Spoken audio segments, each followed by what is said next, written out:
Ffe abagenda mu kkooti tetubamanyi. Abantu abagenda mu kkooti bagenda, ffe tetubamanyi. Abasuubuzi abakosebwa amataba mu Kampala bawakanyizza abaatwala gavumenti mu kkooti. Ng'abaafiirwa ng'abasuubuzi abaafiira era nga ffe tuli ku vetting committee ey'abantu abaafiirwa. Tumanyi bulungi nti pulezidenti yatuwa kati ekyali kitwala mu kkooti. Abo beenoonyeza byabwe, ffe twagala gavumenti etuyambe.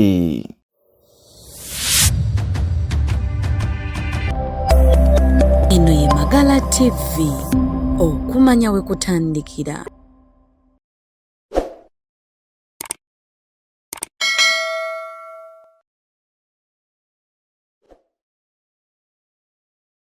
Oluvannyuma lw'amataba okusalako abasuubuzi mu Kampala abaali bakolera mu bizimbe ebiri okumpi n'omwala gwa Nakivubo nga bangi tegwabalekera kantu omwali n'ensimbi enkalu kye bagamba nti kyava ku mwala ogw'ozimbibwa omugagga Amisi Kiggundu.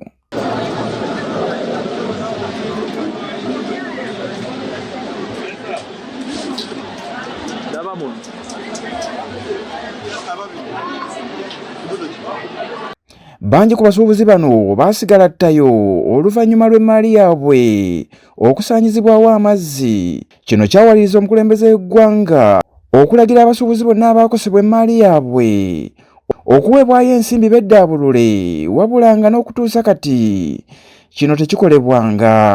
Enjega bwe yatuukawo nga abasuubuzi b'eggwanga Pulezidenti Museveni bamanyi obulungi bamaze okufiirwa, yalagira abantu abo basasulirwe mangu ddala.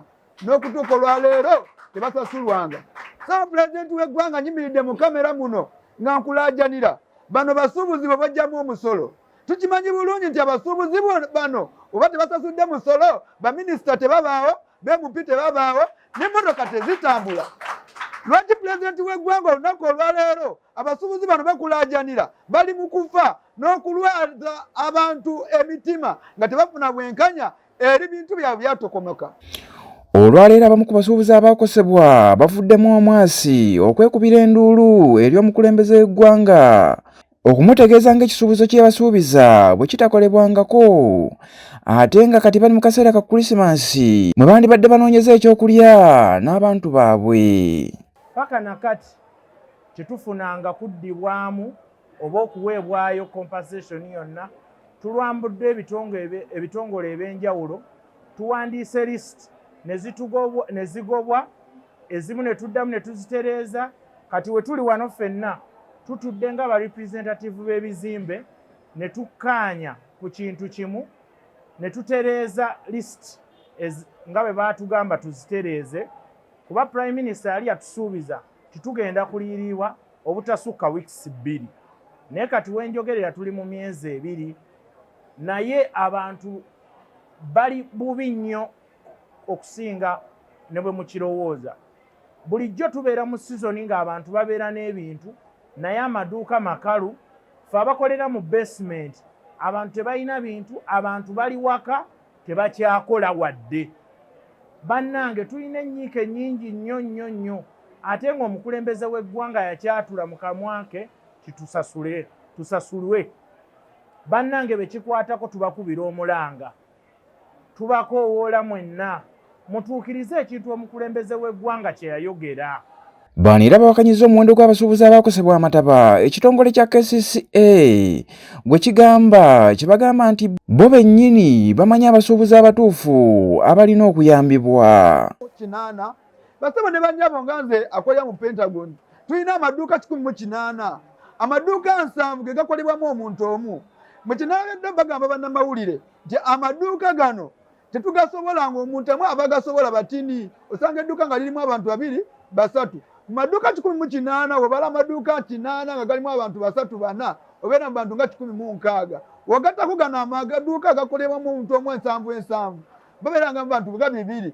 Kyogamba ebizimbe 16, 15 n'ogattako n'abowino bakola abantu 408. Ebitongole byonna Prime Minister, Minister of Gender, KCCA, list ze mulina si ntuufu.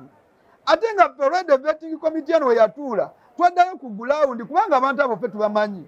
nze nkwata ekizimbe kya Pentagon nkimenya okuva ku PC01 paka ku PC180 wenkwata ekizimbe kya Premier Center nkimenya okuva ku Muntaseeka paka kwasembayo kati gwe wajja mu kitundu aba president abeera ajja mu kitundu akozesa aba LCs mwakozesa wa LC ki eyabalaga nti kino ekizimbe kyafiirwa kino tekyafiirwa mudde ku ground board mujje tukole ffembi abantu bano bafune obwenkanya olwaleero luno abasuubuzi bali mu kukola. John Kabanda nga ye president wa Federation of Uganda Traders Association ekibiina ekigatta abasuubuzi mu ggwanga lyonna agumizza abasuubuzi abakosebwa amazzi nga bw'agenda okukola ekisoboka okulaba nga baweebwa ekyo ekyabasuubizibwa omukulembeze w'eggwanga era n'abasaba basigale nga bakuuma emirembe.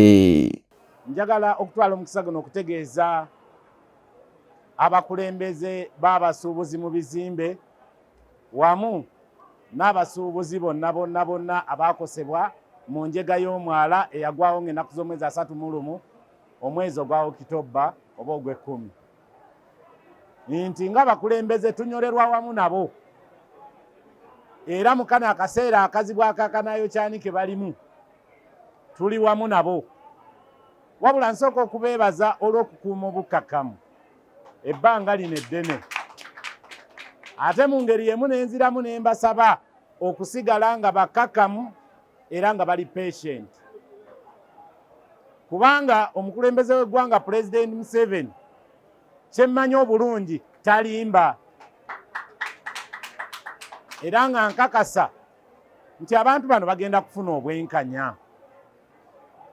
Kuno kusaba kwaffe eri offices ezikola ku nsonga eno nti bwe kiba kisobose banguyirizeeko abantu bano basobole okufuna obwenkanya bambi kubanga bali mu mbeera etali nnungi. Stephen Sekamate, Magala TV, agatalinda.